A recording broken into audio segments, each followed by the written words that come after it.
we are live again, and while I'm actually going to be live for about 30 minutes today. And today I am stricter than before because I really want to go to my German channel as well after, so I can really also do my German live stream after this one. I will do it as I did before, as long as there's no one joining me and asking me any questions, which these live streams are really about. Like, I'm just going to make the topic of the video what you are asking me. But as long as there's no one joining me for that, I will just be talking about something specific. And today that is, drum roll, it's cacao or cocoa powder or chocolate addiction. So it's actually going to be my experience, and you might find, like, it might be interesting for you to know if you are actually also, not also, but if you are addicted to cacao or chocolate. So my experience with this is pretty intense. So I think this video is super important because cacao or cocoa powder, especially in the plant-based world, is very well known for being a health food. Like, so many minerals, so many antioxidants, and while that is all true, oh, I saw, yeah, I'm seeing someone joined me. Actually, I also need to share it with myself so I can, I'm going to try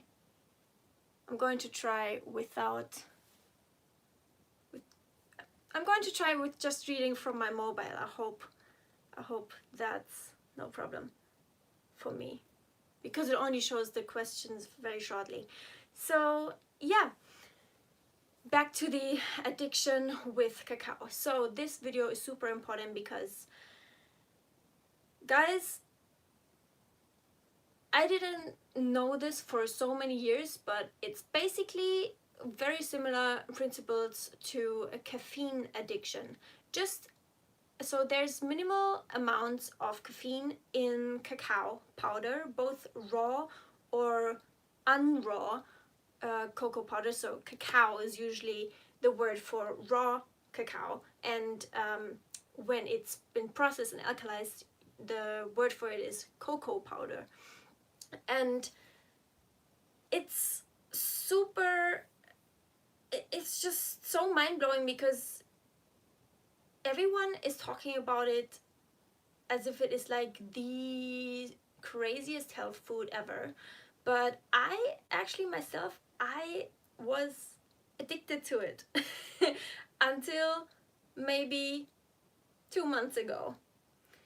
And I'm not ashamed to say that, because I know that so many, like, especially as health conscious vegans, or just in general, someone who is very aware about their health, they will choose cacao or cocoa powder without added sugar over chocolate, like a bar of chocolate, because it's deemed to be more unprocessed, right? It's more like the raw, original form of a whole food. It's more close to the whole food, but still it's not, you know, the whole food would be cacao nibs. And this, like, no matter what you're thinking of right now, like anything from the cacao plant, if it's a chocolate bar, cacao powder, raw, alkalized, Dutch, processed, heated or not, cacao nibs, anything that comes from the cacao bean, which is the whole food, what I'm saying is applying to all of the shapes and forms that you can get from the cacao bean. It doesn't matter at all. And so the problem with the fact that it's called a health food is that yes, it does have all these properties and minerals and antioxidants and whatnot, and like cognitively enhancing features and everything. It does have that. That is not the problem. The problem is rather that it doesn't only have that. It also has the harmful stuff, and the problem is that the positive components of it don't outweigh the negatives, and no one is talking about the negatives. Like, we all have heard somewhere that, you know, caffeine, it can spike up your cortisol and your stress hormones and everything, but it's like no one is talking about chocolate. There's so few people knowing that even in chocolate there is small amounts of caffeine, and but not only, but the, you know, the main stimulants, so that there's kind of like a chemical cocktail of stimulants in cacao, in the cacao bean, and they are in all kinds of chocolate or cocoa-y, cacao-y products that you can buy somewhere. And the problem is that it's this chemical cocktail, it's like even more kind of even more addictive than caffeine, because there's so many different ones and they're interacting with each other. This, by the way, is not something that I came up with, but for example, you can listen to talks by Dr. Neil Barnard or Anthony William from the Medical Medium. He actually brought out a very recent podcast about this topic, and yeah, like, I've only recently gotten into his stuff, and you know, I find it quite interesting what he's saying. But like this one, like, I'm not saying that I know everything that he's talking about. Like, I also try to always be very neutral and very, you know, thinking myself, and not only just thinking that everything is right that someone is saying. So, but that one podcast about cacao, caffeine, coffee, and matcha is mind-blowing. You just want to listen to it and just make your own opinion about it. It's super interesting. So the main substance that is the most stimulating in cacao is theobromine. And you know, I don't know all the very scientific stuff right now, and it's not really relevant right now, but you can just Google yourself, like cacao. You just Google cacao,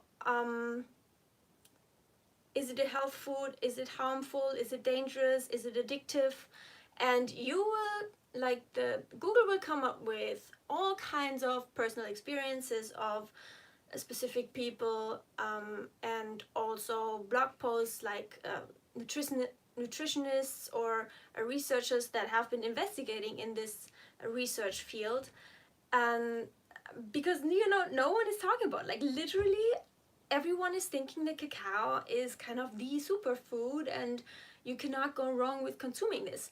Now, the problem is with, like, even Dr. Greger, for example, is very much into the cacao, and because of these great benefits, you know, the advantages of consuming it. But like, how, like, what if we're talking about the addictive nature? What if we're talking about, what if we're talking about the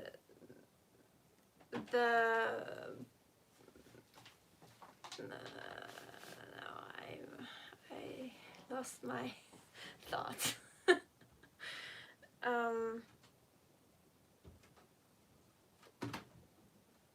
what if we're talking about the caffeine and stuff? And I know that, you know, there's different points to consider. That some people are fast metabolizers of stimulants such as caffeine, some people are slow metabolizers. It really depends on the person, and this is not like avoid it at all costs, and this is really bad for you, and you know, it's like a one size fits all kind of approach. No, like obviously people are different at metabolizing something, and something might be a problem for someone but not be a problem for someone else. But the thing is, it will have an effect on everyone, no matter what you do. You believe in Jesus? Yes, I do. I love Jesus asking me this question. As a matter of fact, I do, and it's because of all of the miracles he's done for me in my life. And yeah, that's no secret. Everyone kind of is knowing that about me if they're in my private circles. Are you, or why do you want to know?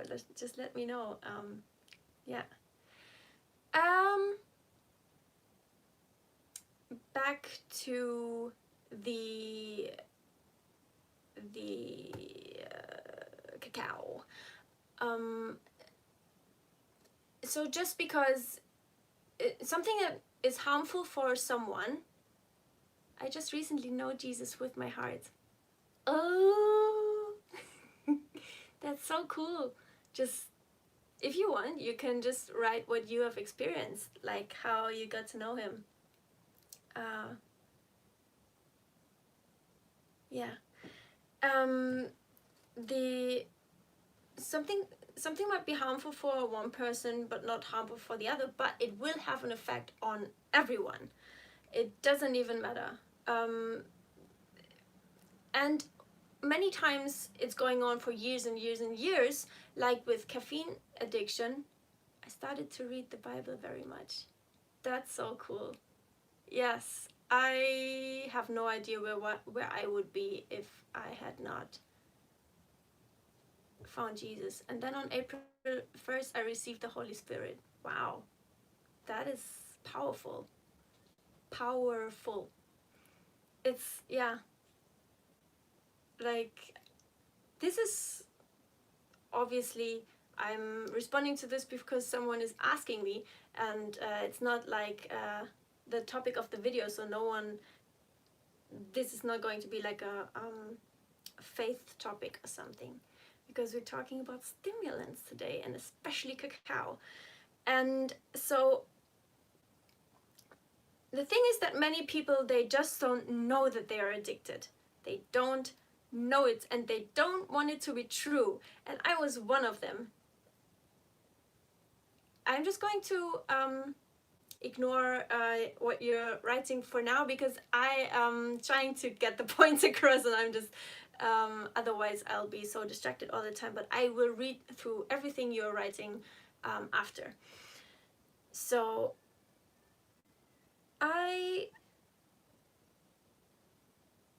something that, for example, I had very bad adrenal fatigue in 2014 until 2016, and you know, if you are always stimulating your body with no matter what it is, then at some point you are going to pay for it, because it's just fake energy and you will have to pay for it. And for many people, they don't want it to be true that they are addicted, because they say, yes, I can stop it anytime, it's no problem. And I said that myself. I wasn't doing any caffeine at that time, but I was consuming a whole lot of cacao or cocoa powder in like nice cream, like in any kind of oatmeal or smoothies, thinking it's like perfectly healthy and like only good for me. But the thing is, I regularly had like this kind of strong heartbeat, feeling very nervous and jittery and anxious, even as if I was on a flight or on an escape of something. And but the thing is, it wasn't like surprised me that maybe that could be the cacao, because I knew from the very start that it has very stimulative properties. But because of all of these health benefits, I thought it's still, like, bottom line, it's still super good for you. And the problem is that I thought I could stop it anytime, but to be honest, I wasn't able to do so, because I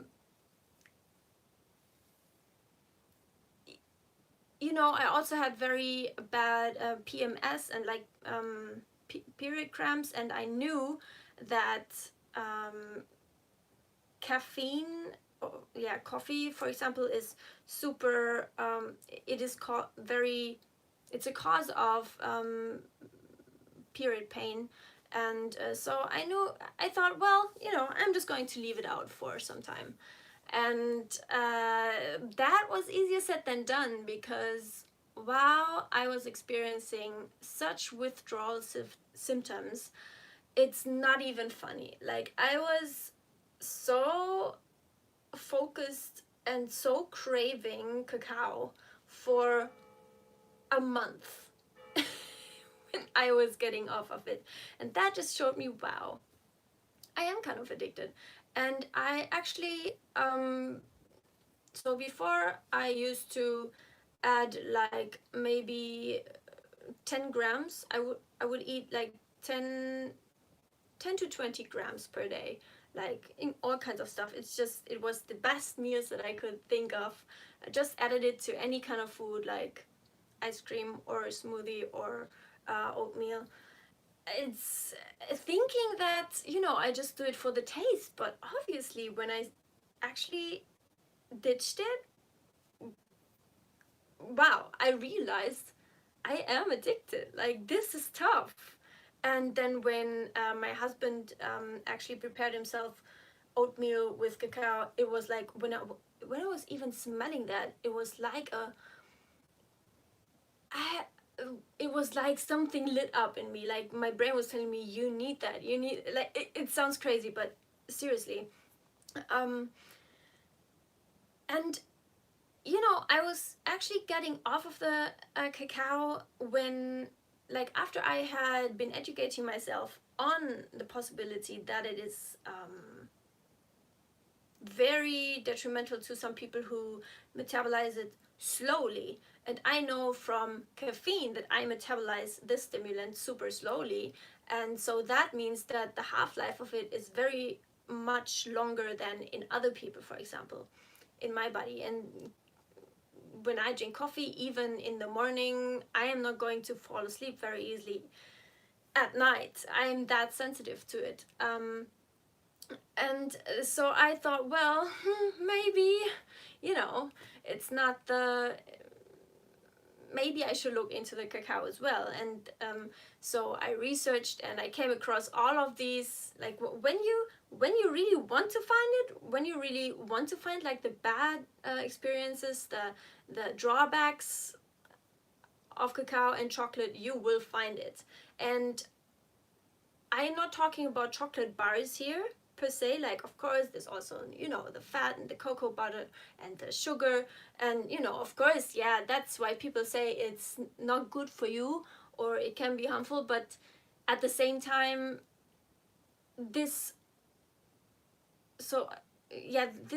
what I'm saying here still applies to chocolate bars, if that makes any sense, because it also has the cocoa solids, like the cacao powder in it.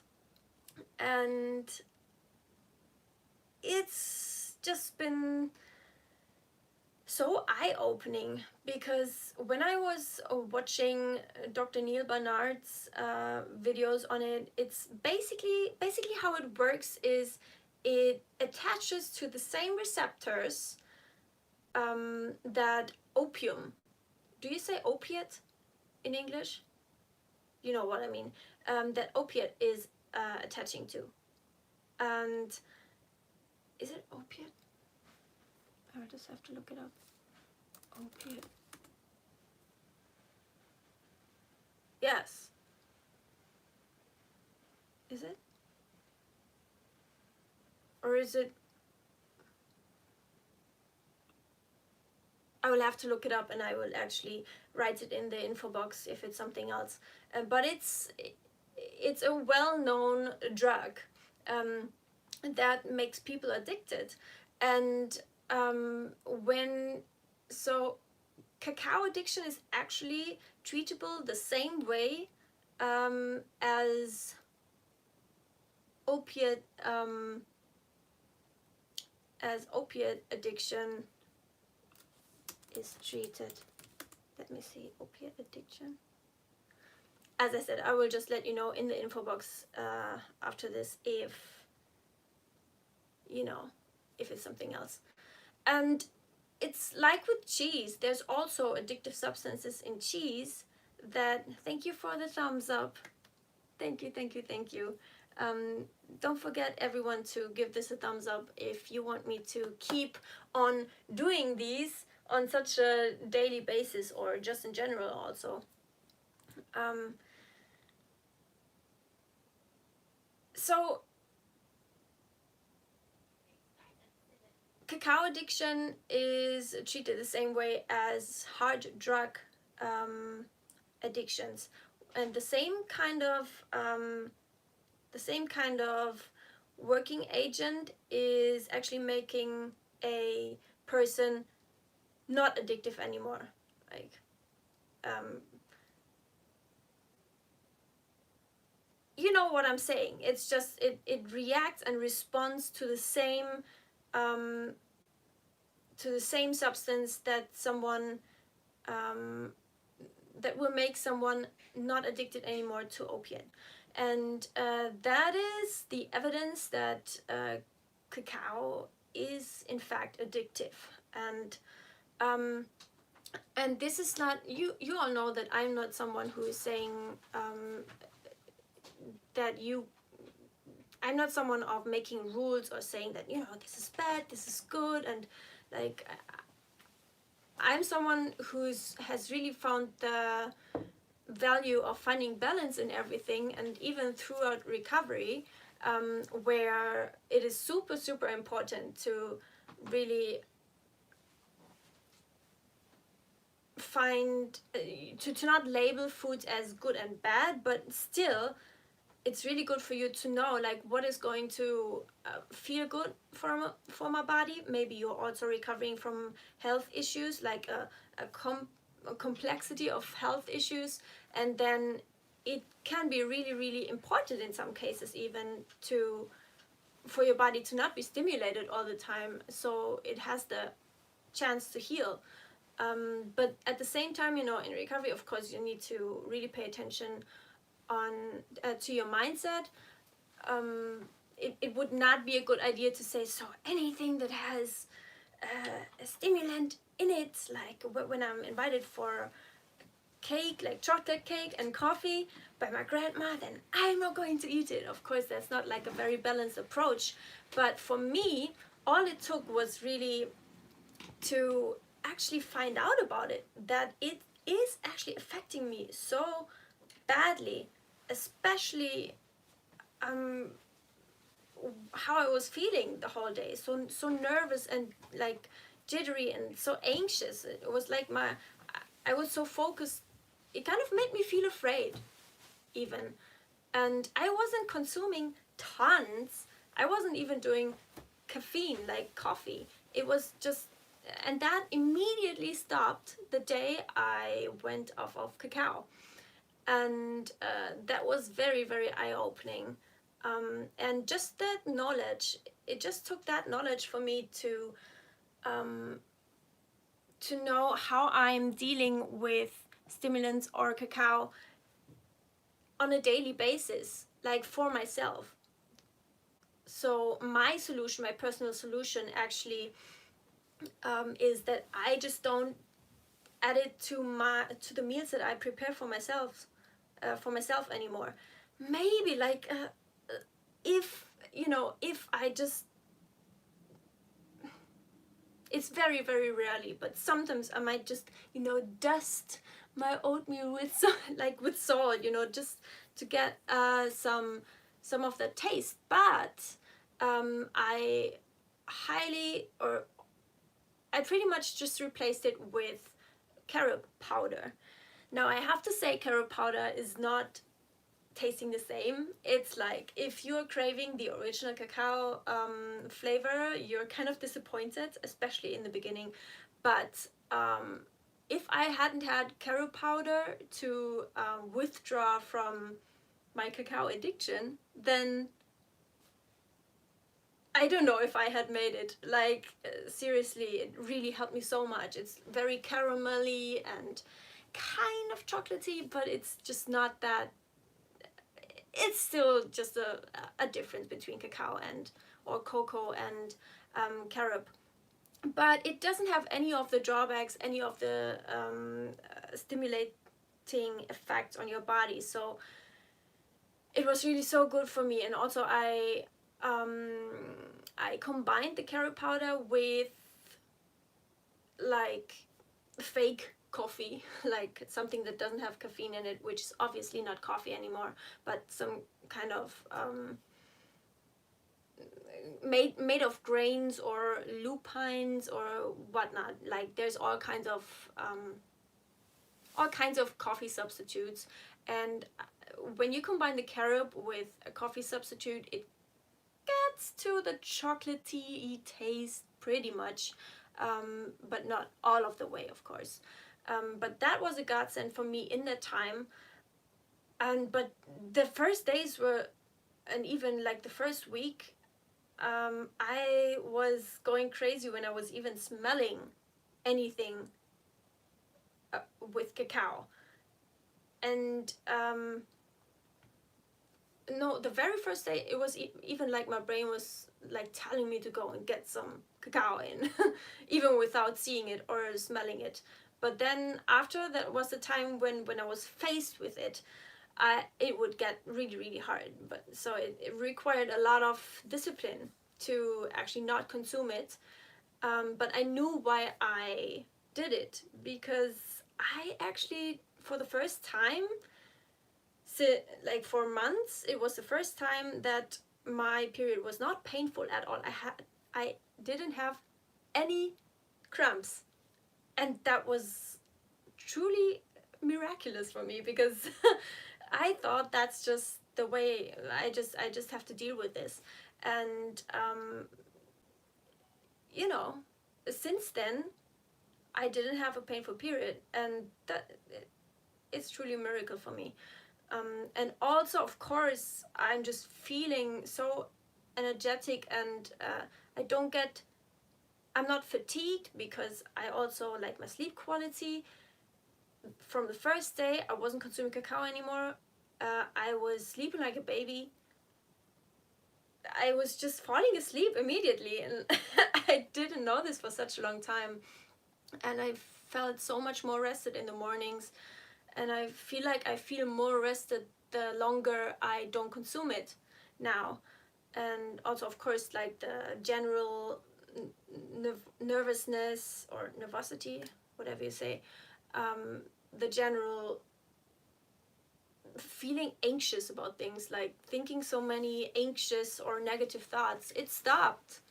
I just feel so much calmer physically, and so much balanced. I don't know a better word for this.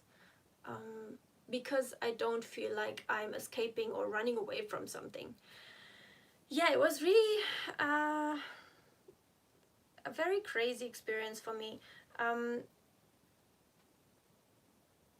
Yeah, I think this is going on for a long time already now. I have not got any questions today, but that's perfectly fine. That means I will just hop on to my German live stream for now. And please let me know, everyone, if you have any experiences with this. This has been a crazy experience for me, and I feel like so few people are talking about it, maybe also because so few people actually know about it, because I also know very few people who are consuming pure cacao or cocoa powder.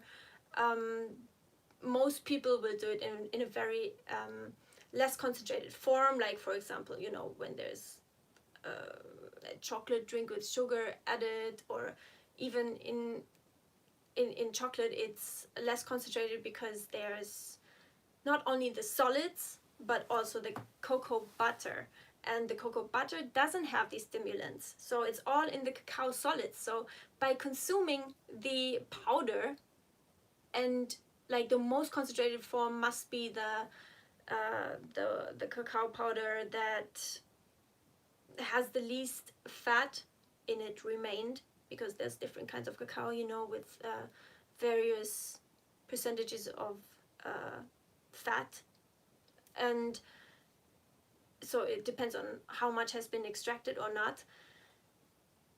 But the cacao I was consuming was really a very low fat cacao, like pure, very, very concentrated in all of these stimulants.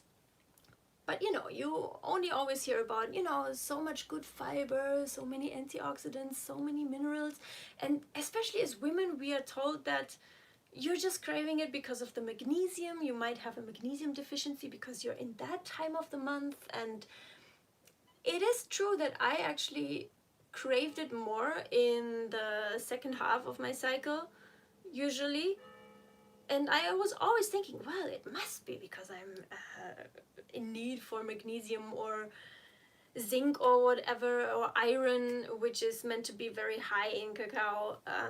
It's like, looking back, it's a little bit ridiculous, because I was always justifying my need and my cravings and my high consumption, which with that argument, but which, to be honest, the consumption, like the amount, when you just put 2 tablespoons into some way, it doesn't seem like much. Like, it's not a big amount. Like, who would think that that is a big amount?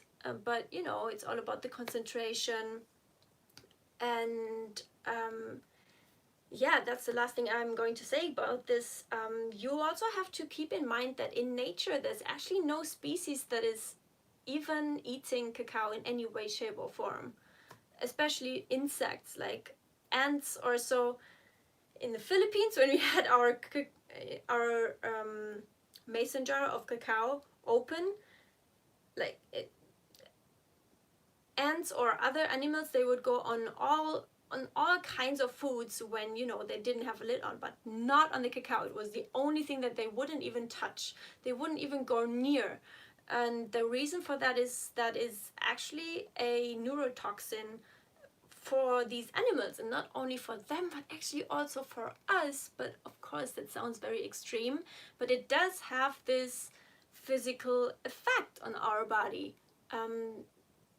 That is also why it is addictive, and that is also why you know, we get so much more clarity, like very similar to caffeine. But basically what your body's trying to do is getting rid of it. It wants to rid itself of the cacao, because it actually considers it as toxic. And of course it won't kill you. Of course, I was talking about like the mental balance also, especially in recovery. And you know, it's not like, I don't think it's the end of, I think this video is just for you to kind of get an interesting, like, yeah, an interesting perspective on cacao or chocolate that you might not have had ever before. At least for me it was that way. And you can do whatever you want with that. Don't let yourself be scared, but also just, you know, take it as another input about something that you might have thought so far that it's just like one of the superfoods of the world. And you know, now that you know, it's maybe also no surprise to you that it's no surprise that women are said to be super chocoholics, because you know, chocoholic is a thing. Actually, it's like we're not only making jokes about being a chocoholic, but it's like actually happening to many people, and they might not even know it.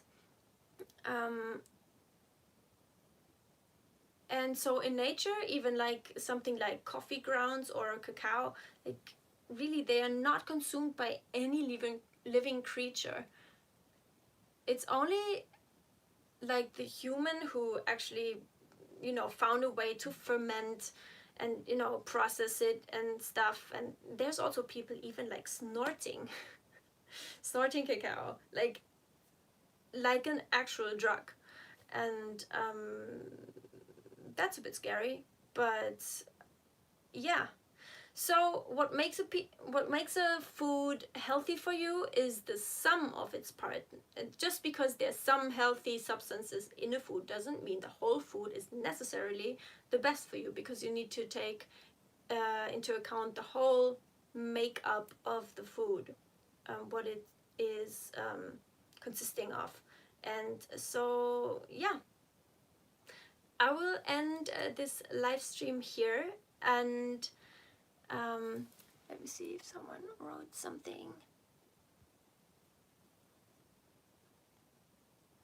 Jesus set you free. So said, yes, it's true. Yeah, I will be live tomorrow again, and I hope you are joining me for that one. I wish you a great Friday night. See you. Bye.